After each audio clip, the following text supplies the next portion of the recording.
Hello everybody and welcome back to another SUPboarder review. This time we are looking at Infinity's new twin fin design, the Escape Pod.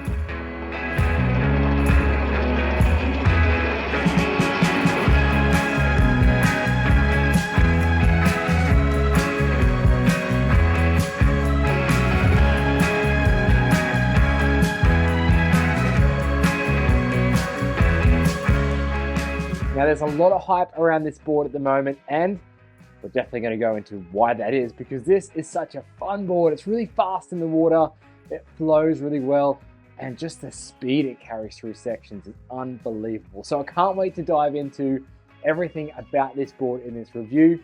As with all of our SUPboarder reviews, we're going to be looking at the specifications of the board, a little bit about the design, then we're going to dive into our thoughts of how it felt performing on the waves, out in the surf. Then we're going to go into some of the cons that we found and also the value for money and who this board is going to suit. So do stick around to the end of the video. In the studio here today, and what we've been riding is the 7 feet 2 inch long, 28 inch wide, 100 litre Escape Pod. The weight on this board is 5.82 kilograms or 12.84 pounds. The fins that are in the Escape Pod, it is a twin fin design, so 2 keel fins. The recommended retail price is £2,195 or $2,295 US. They also offer the 7 feet 6 inches long, 29 inches wide at 115 litres and a 710 inches long by 30 inches wide at 125 litre Model 2.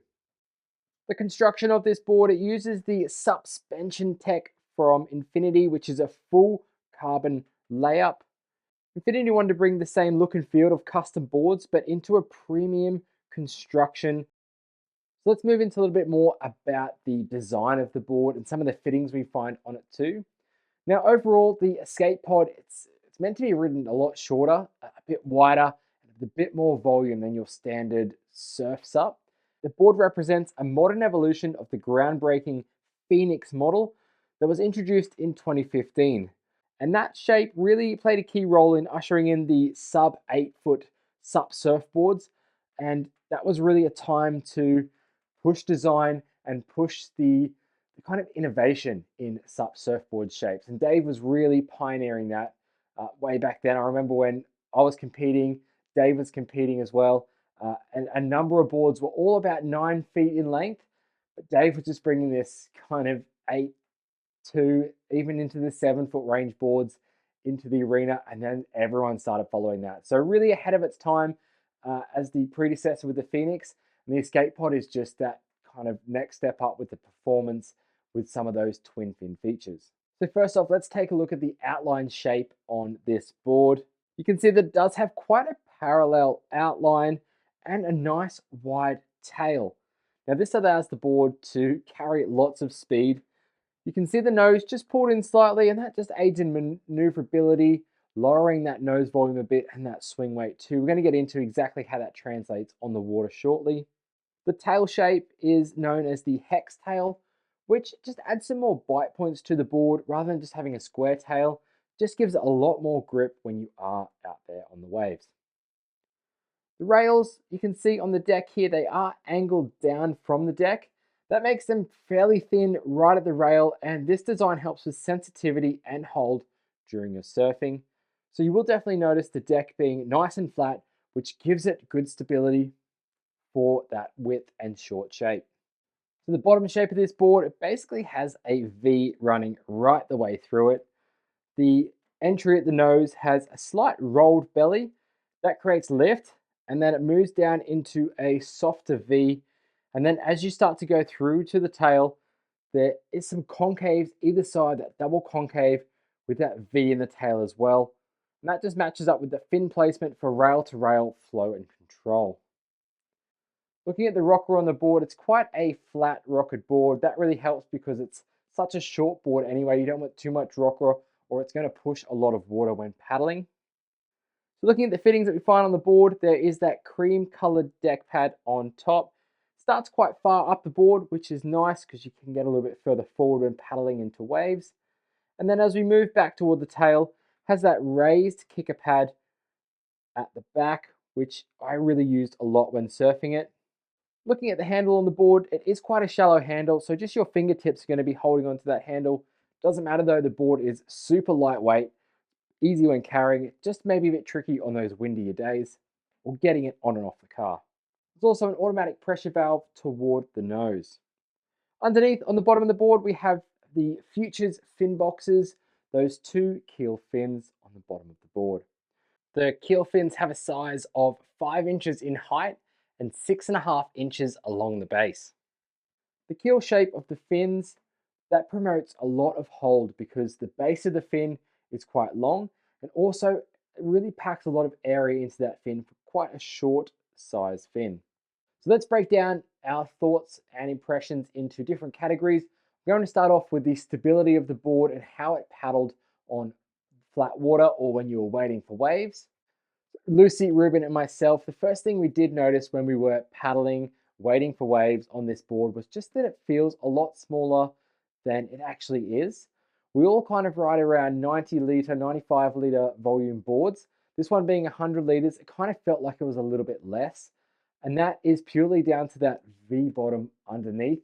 It's going to give you that sensitive feel, that kind of rocking from side to side when you are standing on it. So that primary stability when you're standing on the board is slightly compromised, but then the secondary stability, when you really kind of dig in that rail as you're leaning over, that kicks in and you're getting quite a bit of stability there. So it's not like we were falling off paddling. It's just that we were just a bit sensitive and a bit twitchy because, again, of that rolled bottom. Our next category we're going to look at is paddle speed, or the glide. So as a short shape, immediately, it's not going to be the quickest paddling board, but I was really surprised at just how fast this board paddled for only being 7 feet 2 inches long. It caught every wave I paddled for, and it actually glides with ease. And this is because of that roll bottom shape. It kind of slices through the water a little bit, gets up to a planing speed a lot quicker, similar to a race board with that kind of belly nose shape underneath the board. It's quite a forward-thinking design in surf SUPs because I was quite skeptical going into riding it, having that kind of rolled nose underneath. I was like, oh, I'm not quite sure how it's going to translate into on the wave. But then I guess once you are on the wave, you're kind of surfing off the tail. So having that bit of nose lift and that kind of quicker, faster water release with that kind of rolled bottom, that really just helps you, like I said, get up to that planing speed, and it's going to really help with that paddling speed too. Now, moving into how the board felt catching waves, this was interesting for all of us to reflect on because it's not often that we have these kind of severely dropped off rails. And what we really noticed when paddling into a wave was that you really had to be catching the wave straight or on a tiny bit of an angle, but not too much of an angle. Because you can see in some of these videos with Ruben here, he was just on a little bit too much of an angle and the rail digs in and it just tracks in that direction. It doesn't really want to get unstuck from the water and spin around. So just keep that in mind if you are thinking about this board. So let's move into the on-wave performance category now. The 3 words I'm going to use to describe this board is speed, flow, and style. And all of those 3 things just combine to make this board so much fun. Now, this is by far the fastest surf SUP I have ever ridden. Just look at these waves and the sections I'm making. I'm getting so much speed out of this board. As soon as you catch the wave and apply pressure to generate speed, the thing just flies down the line. If I was on any other type of shape surf SUP out there, I would not have been making those sections. There's absolutely no way I would have got around it. I surprised myself of how I got around sections. There was one wave where I thought the wave was done, but I managed to get around a section, do a little turn, and then the board just started going again, and I got around another section and did a turn. I was amazed just at how much speed this board carries. Obviously, without that center fin, it's going to reduce the drag. Those twin fins as well. I think the way the bottom shape is designed, although it's short, that wider tail is going to allow you to have that speed too. It's just such a great designed board to have lots of fun and speed in smaller, weaker waves. Now let's move into the flow of the board because this board just carries so much flow. What I mean by flow is the linking of maneuvers, the smoothness that you feel out of turns. It doesn't really want to, bobble anywhere. It just feels so nice under feet. And what I'm really working on with my surfing is linking maneuvers. And because you get so much speed with this board, you can start to link maneuvers. And although I didn't really get the wave type to do that, you can see that I didn't have to do any pumps to get this board going. It kind of was just doing it itself and have already holding the speed. So I was able to go from one turn to the next without too much downtime. And that's really where you get that flow state. You kind of really surfing to match the speed and the power of the wave. The board really fits the type of waves we were surfing. And I can see this board really complementing a lot of riders out there because you don't really need to find that speed on the wave. Like I said, this board has the speed in it. You're already being powered by what's under your feet rather than having to use the paddle or having to really pump. Now, style, I feel this board, it kind of influences or just projects a bit of style into your surfing because you have to surf it differently from a standard surf SUP shape. What I found myself doing, I found myself getting a little bit lower on the board to really help it not skid out. I'm quite a powerful surfer, so I really like to push hard. I like to extend a lot in my surfing to get a lot more speed, a lot more power from my calves. So I had to really dial that back a bit and surf it a bit lower and not push as hard, which kind of gave it a bit of flair to my surfing. I could really lean on the paddle quite a lot. You can see myself really holding that paddle in the wave on calves and cutbacks back into the white water. It kind of not changes the surfing, but it's just a different style of surfing and a style that we all really enjoyed riding in those smaller, mushier, weaker waves. And I feel your approach should be a little bit different going into this than surfing a normal standard surf SUP. It should be slowed down. You got to slow right down your surfing, and you just kind of just got to let the board kind of take you for the first few waves and just get a feel for it and how it rides. As Dave Bainey says himself, the real key to riding this board is to slow down, flow out, pace yourself, and just let the thing fly. Just let it go and just have lots of fun on it. It is really such a fun board to ride. Myself, I found that I really connected with this board on my first session.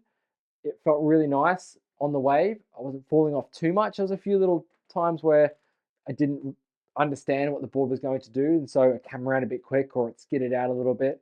Whereas Ruben, on the other hand, his first session, which he didn't film, but he had a really fun time on this board, and then he went into his second session thinking maybe his mindset was a little bit different, and he really quite struggled on this board.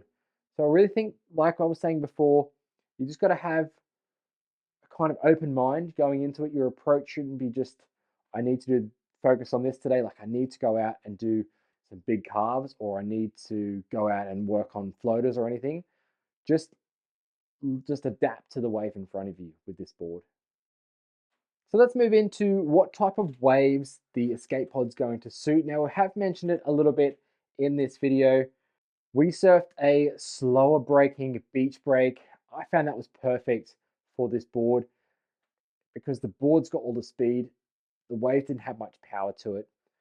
In saying that though, I would love to get this thing on a bit more juice because I feel like with the speed it has, it's just going to fly and you're going to be able to like really have some amazing feelings getting up high in the lip and dropping down and just flowing out. I know there's a video of Band Road Digger on this board in quite a bigger size right-hand break, and it just looks like the board flies. He's just really linking his maneuvers. It looks so smooth. So I think this board kind of works in a lot of conditions. Not going to be a big wave board. I'm going to say maximum just a little bit overhead, maybe head high waves. I think with that wider tail, the two fins in it, it's not going to have a lot of hold in the more bigger waves.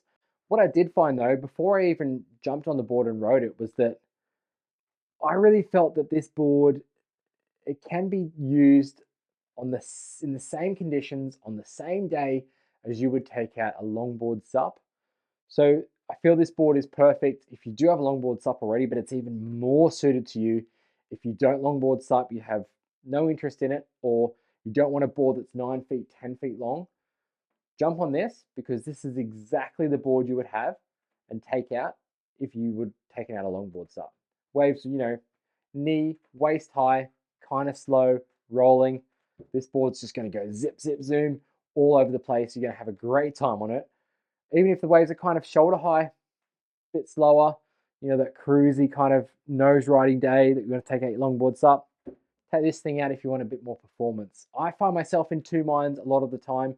I get down the beach, I really feel like I want to, do some really big turns, or I want to have a lot of speed today, but I've only got the longboard SUP because the waves are small and I don't have this in my quiver. That's when I want this in my quiver. Now moving into the cons that we found of this board, to be honest, there really weren't any, but maybe some things to consider. White deck pad, going to get a little bit dirty. We've heard one of our viewers with their roof racks actually making a little bit of mark on the deck pad as well. The handle, it's quite shallow. I'm personally okay with that, but it is just kind of fingertips that are in there. So it's a super lightweight board. If you're carrying it long distance, I don't think it's going to matter. But just if you need to grip it more for a windier day, it might be nice to have a deeper handle, but it's just a small thing to notice. A few other considerations would be that it's not like a traditional board. It is definitely an alternative shape, which means you're going to have to take some time to get used to it. Now, there are some performance elements to the board, but you shouldn't surf it like a high performance SUP. Just let it flow out, let it go, let the board do the surfing to start with. So, is this escape pod the right board for you? From our perspective, this board is going to suit those riders already with a little bit of surfing experience behind them. If you're a beginner, I would probably steer away from this board. It's still going to be a bit of fun if you're a smaller, lighter weight rider, around 45, 50, maybe 60 kilograms in the bigger sizes. But it's not really going to help your surfing in the long run. I feel like this is a board that you need to add to your quiver if you've already got 2 boards, maybe 3 boards, and you need something else to kind of fit in there where it's going to be helpful on those smaller, mushier days. So you've already got a bit of experience, that intermediate to advanced rider. You're really going to be able to dial it in quickly, and you're going to get a lot more out of it if you have that experience. For this 7.2 model, 100 liters, riders between that 50 to say 75, 80 kilogram mark. Personally, I weigh 85 kilograms, so I found it perfect size for me at a higher level of rider. If you've got that ability, great, you can be at that higher weight limit. And then as you move up in sizes, say the 7.6 or the 7.10, you could probably push that up to sometimes 100 kilograms. We've heard people riding at 100, 105 kilograms for that 125 liter board. If you're thinking of having a bit of an alternate shape in your quiver, it is 100% a board that you need to get. So what a weapon of a SUP the Infinity Escape Pod is. Man, I was super surprised at this design coming into the SUPboarder studio here. I had no expectations of this whatsoever. I thought, small SUP, not really suitable for me, but I was completely wrong. And I've ridden a few other designs like that recently too. So hats off, Dave. You've created a great value board to begin with. The construction, super solid as well, really durable. We've been not putting it to its limits, but we've definitely kind of walked down, hit a couple of rocks, no scratches on it, no nothing, no dings, nothing whatsoever. So a really amazing board, something a little bit different as well to add to your quiver. It's going to be something that a lot of you are stoked on. All I can say is I loved it. It was a lot of fun. And I hope that you really enjoyed watching this review as well, and that we covered off a lot of different points in this video for you. If you have any questions about the board and you feel like you want to ask us our insights, please do drop those questions in the comment boxes below. We'll definitely get back to you. We get back to all of the questions submitted, so it'd be great to hear from you. Remember, please like, subscribe to the channel. It really helps us to support the sport of stand-up paddling, get more of these reviews out there. This Infinity Escape Pod, I'm going to take it out for another session because it's a fun, fast, super flowy board. Thanks for tuning in. We'll see you again next time on another SUPboarder review.